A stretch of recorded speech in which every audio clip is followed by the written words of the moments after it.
Hello friends, welcome to invention classes. आप सभी बच्चों का पुनः हार्दिक अभिनंदन। मैं दीपक शर्मा आप सभी को सांख्यिकी अध्ययन करा रहा हूं। तो बच्चों, हमने अब पूर्व वाली क्लास के अंदर सभी विद्यार्थियों ने वर्गांतरों की जो रीतियां बताई गई थी, संख्यात्मक रीति और गुणात्मक। तो संख्यात्मक जो वर्गीकरण था हमारा, संख्यात्मक वर्गीकरण की विधियां जो बताई गई थी, इसकी उन विधियों के बारे में, संख्यात्मक विशेषताओं के बारे में हमने पढ़ा था कि वर्ग सीमाएं क्या होती है, वर्ग अंतर क्या होता है, क्लास इंटरवल क्या होता है, वर्ग सीमा किसे, मध्य बिंदु किसे कहा जाता है। इन सभी बिंदु के बारे में विस्तार पूर्वक अध्ययन किया था। तो आज की जो रीति रहेगी, आज की जो बिंदु रहेगा, टॉपिक रहेगा हमारा संख्यात्मक जो वर्गीकरण था, उसी के अंतर्गत विशेषताओं के बताया गया है। हमारे बिंदु का नाम है, जो आज का बिंदु रहेगा, आवर्ती बंटन। सही विद्यार्थी हेडिंग डाल लीजिए, आवर्ती बंटन। आवर्तियों को, पद मूल्यों को किस प्रकार से बांटा जाता है, उन्हें आवर्ती कब कहा जाता है, बारंबारता कब कहा जाता है, उसी बिंदु के बारे में अध्ययन किया जाएगा। अध्याय में हमारा 7वां चल रहा है। हेडिंग डाल लीजिए, आवर्ती बंटन। आवर्ती बंटन, आवर्ती बंटन कहने मतलब फ्रीक्वेंसी डिस्ट्रीब्यूशन, FREQUENCY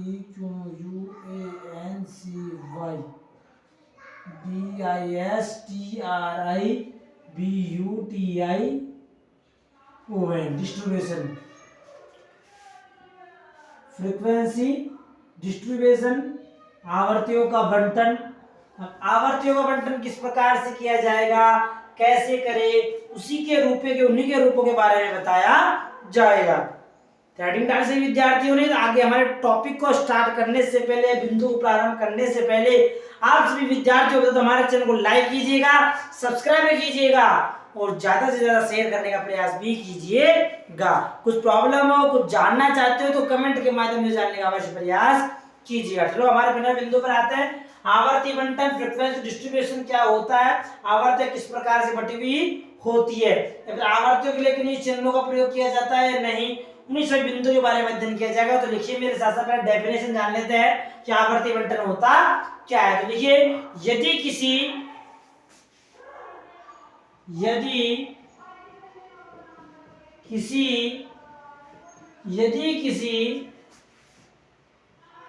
चर के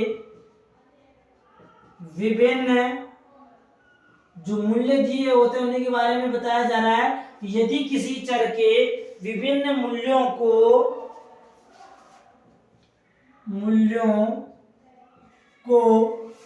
उचित रूप से, उचित कह दो या व्यवस्थित कह दो, बात वही रहेगी हमारी। उचित रूप से लिखना है, व्यवस्थित रूप से उसको जमाना। उचित रूप से क्रमबद्ध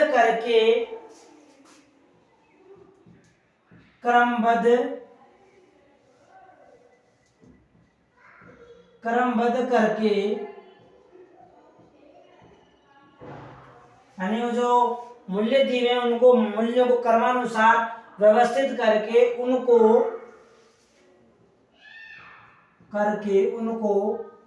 आवर्ती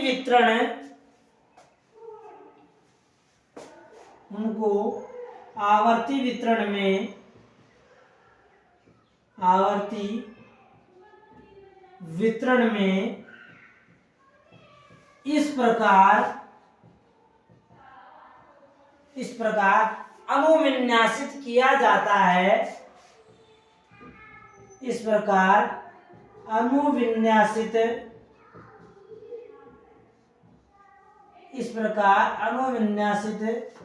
किया जाए, यानी उनको अनुविन्यासित करना, यानी उनको सही रूप से या व्यवस्थित रूप से जमाना। व्यवस्थित रूप से समंकों को, मूल्यों को जमाया जाएगा, उसी चीज को, उसी तत्व को अनुविन्यासित करना कहा जाता है। इस प्रकार से अनुविन्यासित किया जाए कि एक और चर मूल्य, यानी एक तरफ कहने का तात्पर्य है, एक और चर मूल्य को विभिन्न वर्गों में विभिन्न वर्गों में विभाजित किया जा सके, विभिन्न वर्गों में विभाजित किया जाकर विभाजित किया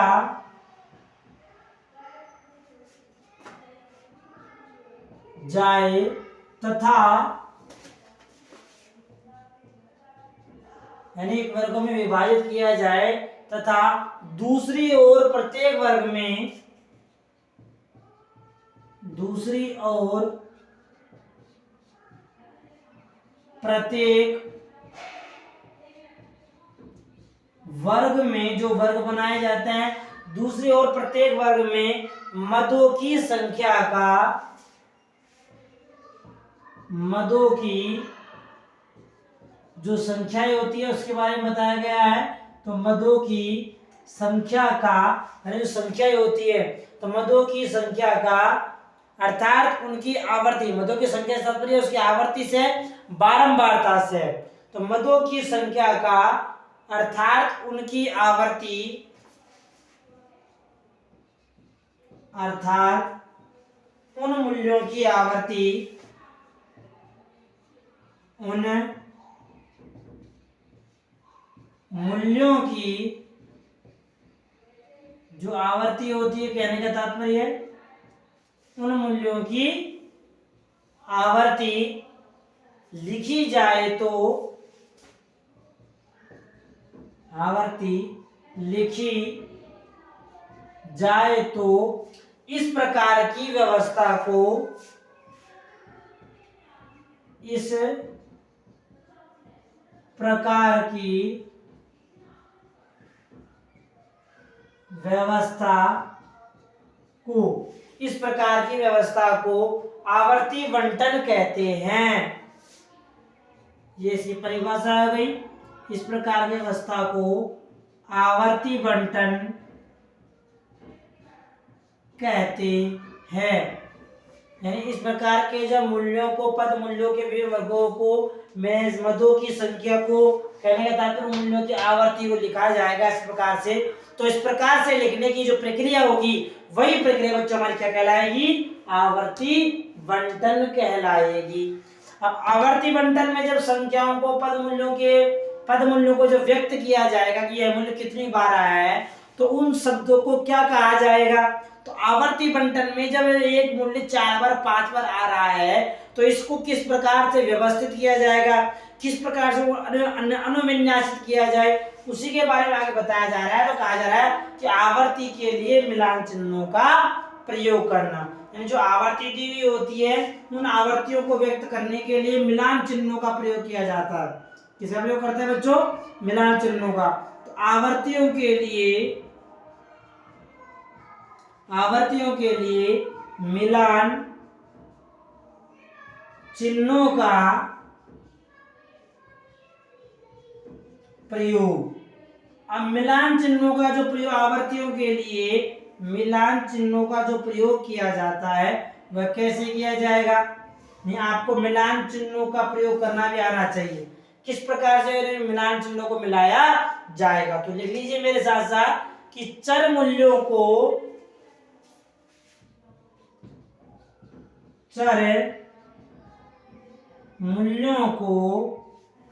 संबंधित, जो उससे संबंधित कहने का तात्पर्य संबंधित वर्ग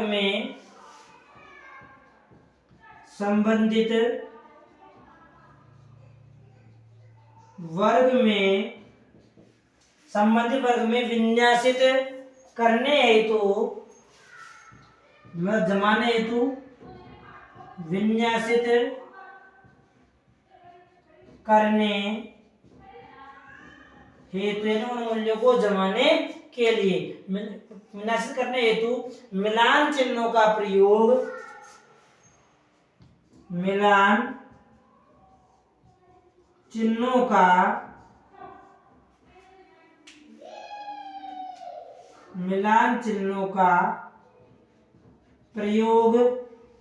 किया जाता है। प्रयोग किया जाता है ना, उन मिलान चिन्हों को उसमें प्रयोग में किया जाएगा। कैसे किया जाएगा वो समझ लो। इसमें प्रत्येक वर्ग में आने वाले, इसमें प्रत्येक वर्ग में, इसमें प्रत्येक वर्ग में आने वाले, इसमें प्रत्येक वर्ग में आने वाले प्रत्येक चर के लिए, आने वाले प्रत्येक चर के लिए एक रेखा खींची जाती है, के लिए एक रेखा समेकित, एक रेखा समेकित की जाती है, खींची जाती है, समेकित एक रेखा संबंधित है, समेकित आगे वाले मूल्य में आ जाएगा। एक रेखा संबंधित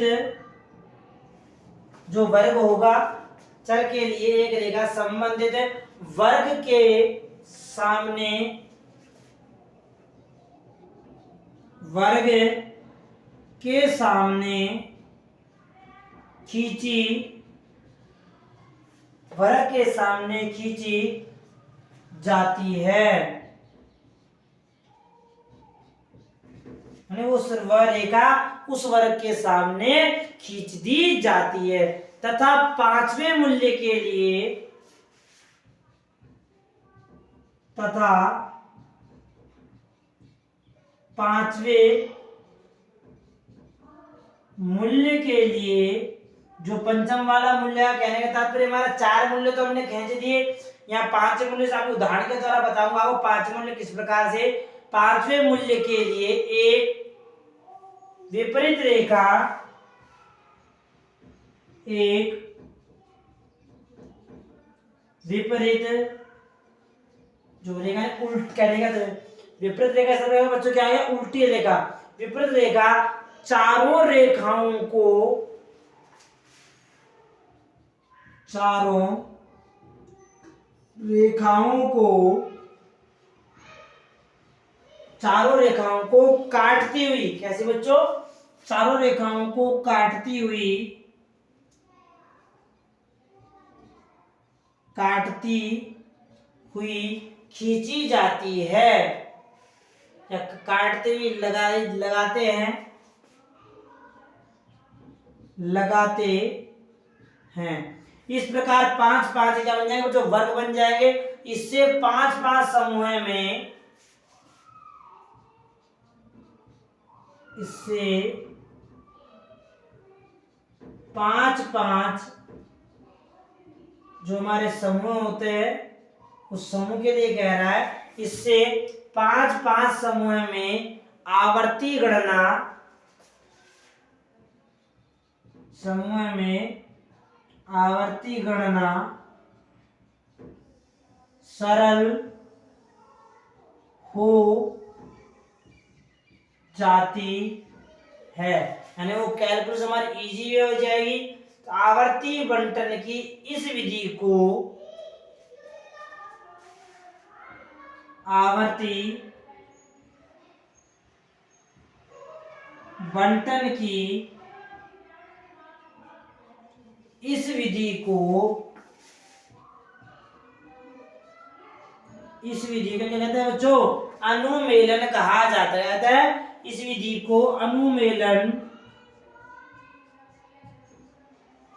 अनुमेलन कहते हैं। इस प्रकार की जो विधि आएगी इस विधि को क्या कहा जाएगा बच्चों, अनुमेलन विधि कहा जाता है। समझ में आ गया सभी विद्यार्थियों को अनुमेलन विधि किसे कहा जाएगा। तो इस प्रकार जो विधि हमारे सामने प्रकट होगी उसे अनुमेलन विधि कहा जाएगा। एक उदाहरण समझ लेते हैं। उदाहरण कैसे, एक बार स्क्रीनशॉट से विद्यार्थी इसका ऊपर वाले हिस्से का, इसको मैं समझाता हूँ किस प्रकार से अनुमेलन कहा जाएगा। किस प्रकार से जो हमारी आवर्ती होगी, आवर्तियों को पांच पांच समूह के आधार पर, पांच पांच ग्रुपों के आधार पर रेखाएं खींची जाएगी और वर्ग बनाए जाएंगे। विद्यार्थी इसका चलिए मैं समझा देता हूँ क्या है वो। समझ लीजिए क्या चीज है, किस प्रकार से रेखाएं आपस में खींची जाएगी। जो प्रथम मूल्य पे आते हैं हम, ये क्या कह रहा है हमको प्रश्न कि चर मूल्यों को संबंधित वर्ग में विन्यासित करने हेतु मिलान चिन्हों का प्रयोग किया जाता है। यहाँ तक बात करते हैं मिलान चिन्ह। इसमें प्रत्येक वर्ग में आने वाले, हमने माना वर्ग हमारे पास क्या है, देखो उदाहरण बताया जा रहा हूं। हमारे पास वर्ग मैंने बना दिया 0 से लेकर 10, 10 से लेकर 20 और 20 से लेकर 30, ये मैंने वर्ग बना दिया। आगे कह रहा है प्रत्येक वर्ग में आने वाले चर के लिए हमने माना 0 से 10 तक के चर के मूल्य के अंतर्गत 5, इसके अंदर मान लिए 8 और इस वाले वर्ग में मान लिए 4, ये मूल्य आ गए। क्या आ गए बच्चों, ये मूल्य हमारे पास यहाँ पर एक रेखा समझ सामने मिला कर हम क्या पढ़ रहे हैं बच्चों, मिलान चिन्ह। अब मिलान चिन्ह कैसे बनेंगे देख लो, मिलान चिन्ह, मिलान चिन्ह का रूपांतरण किस प्रकार से होगा उसको समझ लो। देखो आगे देखो, प्रत्येक रेखा के सामने एक एक रेखा कितनी रेखाएं, 5 है। तो पांचवें मूल्य के लिए, अब ये 5 मूल्य अगर पांचवें मूल्य के तो 4 मूल्य तो खींचे जाएंगे, तो 1 2 3 4 मूल्य तो मैंने खींच दिए। अब 5वां मूल्य जब खींचा जाएगा तो 5वें मूल्य की रेखा किस प्रकार से आएगी उसके बारे में मुझे कहा जाएगा। तो 5वें मूल्य के लिए इसमें 5 मूल्य 4 तो ये हो गए, तो 5वें रेखा इधर से इन सब मूल्यों को काटते हुए बीच में से ये देखो काटती है। यहाँ ये कह रहा है, क्या कह रहा है कि आने वाले प्रत्येक चर के लिए एक रेखा सीधी रेखा, 5वें मूल्य के लिए एक विपरीत रेखा, ये उल्ट गई किसकी विपरीत रेखा, चारों रेखाओं को काटती हुई। तो 1 2 3 4 इन चारों रेखाओं को काटती हुई 5वीं रेखा निकल जाएगी। इससे 5 समूहों में अर्थात आवर्ती गणना सरणी। अब आवर्ती गणना हमारे लिए सरल है, कितने आवर्ती है 5, इसमें कितनी है 8, 1 2 3 4, ये गई हमारी 5 6 7 8, ये मिलान चिन्ह हो गए। 4 खींचनी है, 1 2 3 4, अधिकतम खींचेंगे हम कितनी रेखाएं बच्चों, मिलान चिन्ह के अंतर्गत 4 रेखाएं, और 5वीं रेखा आएगी जो उसको काटती हुई निकलती हुई निकल जाए। किस प्रकार से, इस प्रकार से। इसका उदाहरण हो गया ये, समझ में आ गया किस प्रकार से मिलान चिन्हों का प्रयोग किया जाता है आवर्तियों के लिए। जो हमारे पास ये मूल्य दिए गए हमारे बच्चों आवर्तियां है, इसको आवर्ती लिख लो, आप कंफ्यूज नहीं होगे इससे। आवर्तीय फ्रीक्वेंसी कहने का तात्पर्य, इसका संकेतांक मैंने आपको बताया पूर्व वाली क्लास में, इसका संकेतांक क्या है बच्चों, एफ संकेतांक के द्वारा इसे प्रदर्शित किया जाता है। ठीक है, यहाँ तो कोई दिक्कत। चलिए आगे चलते हैं, इसका स्क्रीनशॉट लेना एक बार, यदि स्क्रीनशॉट। आगे करते हैं आवर्ती बंटन की रचना। आवर्ती जो बंटन होता है, बंटन की किस प्रकार से रचनाएं की जाती है, हेडिंग डाल लीजिए आवर्ती बंटन की रचना। आवर्ती बंटन की रचना, आवर्ती बंटन की रचना किस प्रकार से होगी देख लो। बंटन रचना कैसे की जाती है, सामान्यतः जो आवर्ती बंटन की रचना की जाती है बच्चों, उसके कुछ आधार निर्धारित किए जाते हैं, उन आधारों के आधार पर ही आवर्ती बंटन की रचना का निर्माण किया जाता है। तो आवर्ती बंटन की रचना के लिए करने के लिए 2 प्रकार के आधार बनाए जाते हैं। तो इसमें लिखिए कि आवर्ती बंटन की रचना के लिए, इसकी रचना के लिए 2 आधारभूत तत्व हैं, के लिए 2 आधारभूत तत्व हैं। तो ये 2 आधारभूत तत्व कौन कौन से उनको जान लीजिए। तो आधारभूत तत्व कौन से बताया हमने रचना के, 2 प्रकार के तत्व, नंबर 1 और दूसरा आ गया हमारा number 2, first number second number. आवर्ती बंटन रचना के 2 तत्व जो बताए गए कौन कौन से हैं, वो तत्व देख लो। 2 तत्वों में विभाजित कर दिया गया। तत्व को कौन से 2 तत्व, ये 2 तत्व बना दीजिए। प्रथम ये सेकंड। प्रथम तत्व का नाम क्या है बच्चों? चर। प्रथम जो तत्व बताया गया उसका नाम है चर यानी वेरिएबल, कहने का तात्पर्य है। और जो दूसरे वाले तत्व का नाम बताया है उसका नाम हमारा बच्चों आवर्ती यानी फ्रीक्वेंसी। आवर्ती यानी कहने का वेरिएबल, VARIABLE वेरिएबल, और इसको बोलते हैं फ्रीक्वेंसी, FREQUANCY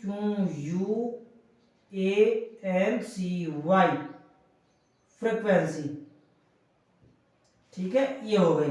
यानी आवर्ती बंटन की रचना के दो आधारभूत तत्व बताए गए। प्रथम है हमारा चर, दूसरा है हमारा आवर्ती।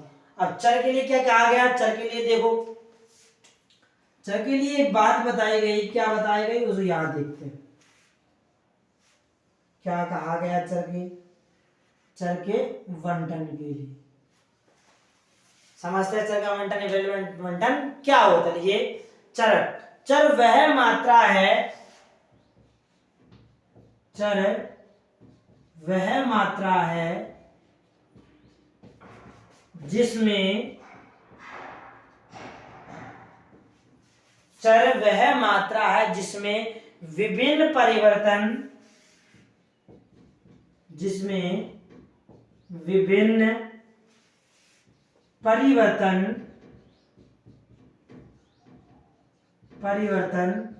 होते हैं।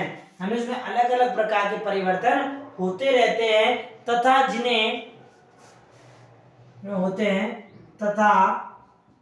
जिन्हें मापा जा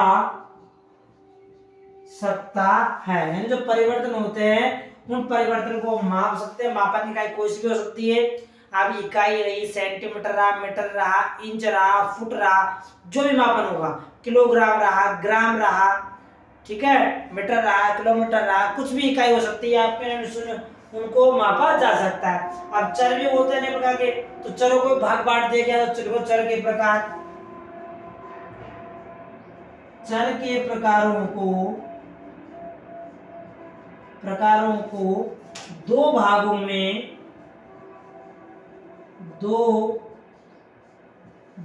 में बांटा गया है। तो चर के भी दो भाग बता देंगे।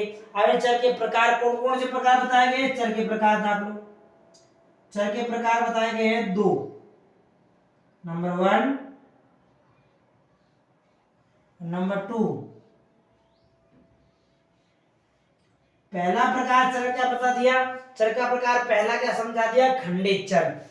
क्या समझा दिया बच्चों? खंडित चर। पहला भाग बता दिया खंडित चर। खंडित चर डिस्क्रिएट वेरिएबल, DISCRITE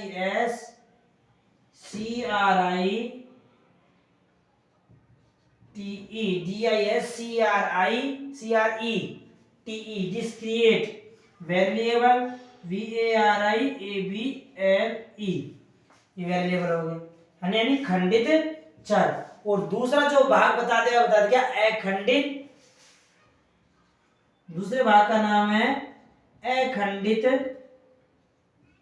या सतत यानी कंटिन्यूटी, यानी अखंडित continuity variable, CONTINUOUS continuous, NUOUS continuous variable, VARIABL ये हो गए इसके भाग। यानी चर के दो प्रकार बता दिए गए कि चर कौन से है। चर के प्रकारों को दो भागों में बांटा गया, खंडित चर नंबर 1, नंबर 2 हमारा अखंडित चर। अब खंडित चर क्या होता है और अखंडित चर क्या होता है उसी के बारे में अध्ययन करेंगे। अब जो खंडित चर किस प्रकार है, खंडित चर के अंदर किन मूल्यों को सम्मिलित किया जाएगा और अखंडित चर में किन मूल्यों को सम्मिलित किया जाएगा, तो जानने के लिए इंतजार कीजिए बच्चों। कल की क्लास में हम अध्ययन करेंगे खंडित चर और अखंडित चरों के बारे में। खंडित चर मूल्य किस प्रकार से होता है और अखंडित चर में मूल्य किस प्रकार से होता है। तो आज के लिए इतना ही, कल फिर मिलेंगे। तब तक के लिए हमारे चैनल को लाइक कीजिएगा, सब्सक्राइब कीजिएगा और बेल आइकन बटन को अवश्य दबाइएगा। ठीक है बच्चों, इसका स्क्रीनशॉट ले लेना। मिलते हैं आगे आने वाली क्लास में।